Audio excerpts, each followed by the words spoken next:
Buenos días hermanos, espero que estén bien.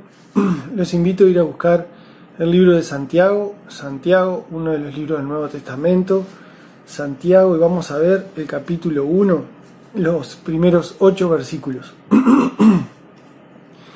Dice así la palabra de Dios: Santiago, siervo de Dios y del Señor Jesucristo, a las 12 tribus que están en la dispersión, saludos. Versículo 2. Tened por sumo gozo, hermanos míos, el que os halléis en diversas pruebas, sabiendo que la prueba de vuestra fe produce paciencia, y que la paciencia tenga su perfecto resultado para que seáis perfectos y completos sin que os falte nada. Pero si alguno de vosotros se ve falto de sabiduría, que la pida a Dios, el cual da a todos abundantemente y sin reproche, y le será dada.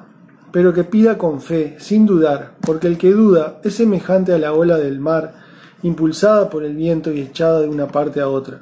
No piense, pues, ese hombre que recibirá cosa alguna del Señor, siendo hombre de doble ánimo, inestable en todos sus caminos. Bien, hasta aquí la palabra. Tratar de en estos 5 minutitos poder analizarla y decirle, Santiago, ¿quién era Santiago? Santiago era el hermano del Señor, hermanos de Judas también, pero hermano en carne y hueso del Señor Jesús. Es interesante ver el progreso de la fe en Santiago, ya que Santiago, cuando en los primeros tiempos del cristianismo no creía en su hermano. Yo me pongo un poco en ese lugar, tratar de ponerse en lugar de los personajes de la historia, los cuales están aquí en esta Biblia, y no debe ser fácil que le digan a una persona que su hermano es el Señor, el Mesías, el Salvador del mundo. Era un poco entendible lo que le pasaba a Santiago, pero se puede buscar en Juan 7:5 que sus hermanos no creían en él. Eso los dejo para que lo puedan estudiar ahí.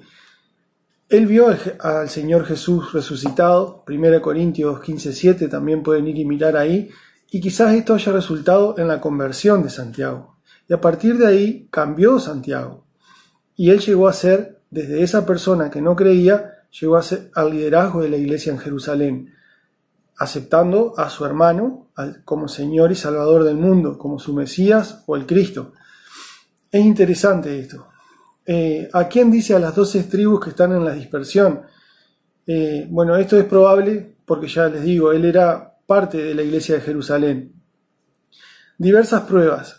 El versículo dice, tened por sumo gozo, hermanos míos, el que os halléis en diversas pruebas. Las pruebas para el cristiano son pruebas, pero para el mundo es mala racha, mala suerte, miles de otras cosas. Pero para los cristianos sabemos que muchas de las cosas que nos pasan no acorde a nuestra voluntad son pruebas, pero en las pruebas se forja el carácter. No hay otra forma para el cristiano de forjar su carácter que no sea el que os halléis en diversas pruebas, como dice acá. Tened por sumo gozo, hermanos, el que os halléis en diversas pruebas, sabiendo que la prueba de vuestra fe produce paciencia. Fundamental que esa prueba que estemos pasando nos produzca paciencia, sabiendo que el Señor está sabiendo la prueba que estamos pasando, que tenemos que descansar en Él, que es muy probable que por nuestra fuerza, no sé, cantidad de ejemplos en la Biblia, pero David y Goliat, muy probablemente David sabía que Goliat era más grande, sabía que era imposible que lo venciera sin la ayuda de Dios, o si Dios mismo no lo vencía. Lo mismo tenemos que hacer nosotros cuando nos hallemos en diversas pruebas, tener paciencia, que el Señor está sabiendo que estamos en esa prueba.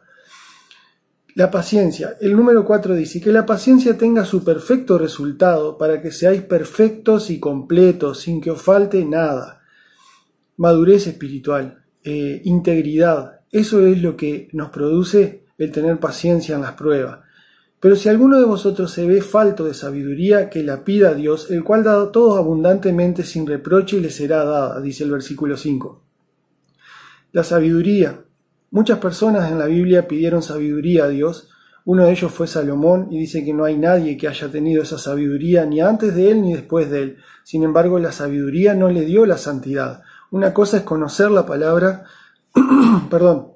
otra cosa es saber bien a qué se refiere el mensaje, hacia dónde va, y otra cosa es aplicarlo. Lo fundamental es aplicarlo. Conocer la palabra me da sabiduría. pero el aplicar la palabra es lo que me da santidad. Entonces, a ver, puedo conocer mucho de Biblia, de hecho hay muchas religiones en el mundo que no son cristianos y conocen bien la Biblia, sin embargo, no son santos. Sabiduría y santidad no son lo mismo.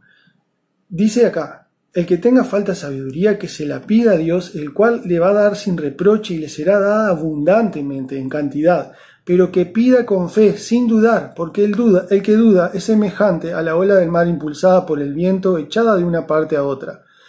Les puedo hacer un cuento, le pueden preguntar a un hermano que se llama Javier Piris, qué nos pasó una vez que estábamos en el kayak tratando de pescar y había un mar que no lo conocíamos, preguntamos a un marinero y se llamaba mar confuso. Cuando el viento sopla en varias direcciones en un lapso muy corto de tiempo y hace como picos, no va ni de derecha a izquierda, simplemente hace picos hacia arriba. Y ese mar confuso es lo que a mí me hace acordar a esto que describe acá, ¿no? El que duda semejante a ola de mar impulsada por el viento y echada de una parte a otra. No piense pues ese hombre que recibirá cosa alguna del Señor, siendo hombre de doble ánimo, inestable en todos sus caminos. Si un día quiero una cosa y otro día quiero otra cosa, si un día estoy dispuesto a hacer el bien y otro día estoy dispuesto a hacer el mal, ¿qué pues pienso que voy a recibir del Señor? Hasta que yo no sea constante en lo que realmente quiero en mi vida espiritual con el Señor, es difícil que yo pueda recibir algo del Señor. Tenemos que ser, no piense pues ese hombre que recibirá cosa alguna del Señor, siendo hombre de doble ánimo, inestable en todos sus caminos. Hay un solo camino, una sola verdad y una sola vida eterna que es Jesucristo el Señor. Cuando nosotros seamos constantes y no inestables en ese camino, ahí vamos a empezar a recibir las cosas que el Señor tiene preparada para nosotros, sabiendo que tenemos que andar en su voluntad y en su voluntad la pediremos a esas cosas. Hermanos, este es el mensaje que tengo, fe y sabiduría. Traten de leer el capítulo 1 de Santiago, versículos del 1 al 8. Que pasen bien, un abrazo.